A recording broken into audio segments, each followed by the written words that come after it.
Airport-style security at Chicago area commuter train stations. Some stations closed and CTA bus stops bypassed. We have details tonight of a Secret Service security plan that is expected to be released as soon as tomorrow afternoon.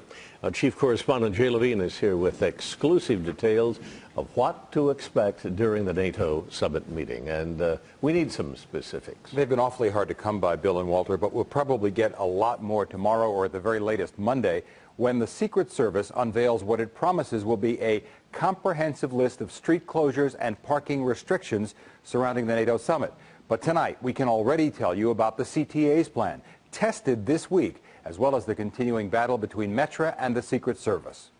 Metra won round one of that battle to keep trains on the South Shore and Metra electric lines running beneath McCormick Place during the summit.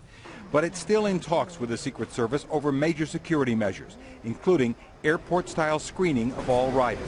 Long lines and showing your ID and full-body X-ray scans and metal detectors. The Secret Service first wanted all trains to stop short of McCormick Place with so-called bus bridges for passengers around the summit site.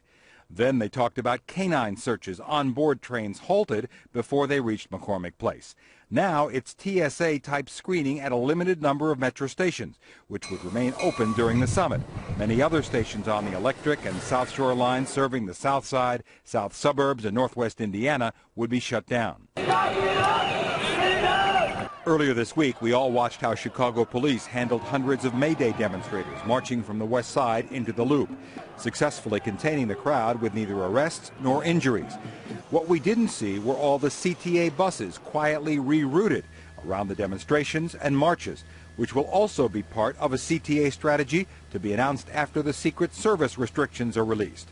The CTA plan will encourage commuters to use its rail lines, all of which will operate at full service. Many of its buses will not. There will be what the CTA calls hard closures of routes affected by the security perimeter and soft rolling closures or temporary delays on others, like there were on Tuesday, to wait for passing motorcades, parades, or demonstration. What we're hearing is that the CTA, RTA, and most other agencies have been told to wait for that Secret Service announcement before revealing their own plans, which leads us to expect an avalanche of information right after the feds break their silence and post all the restrictions on various websites. The tentative plan had that happening around this time tomorrow night.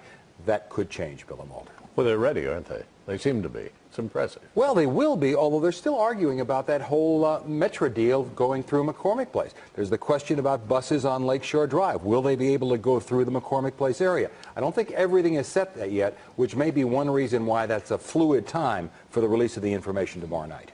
You know, Jay, the Secret Service often alerts the nation to chatter about violence.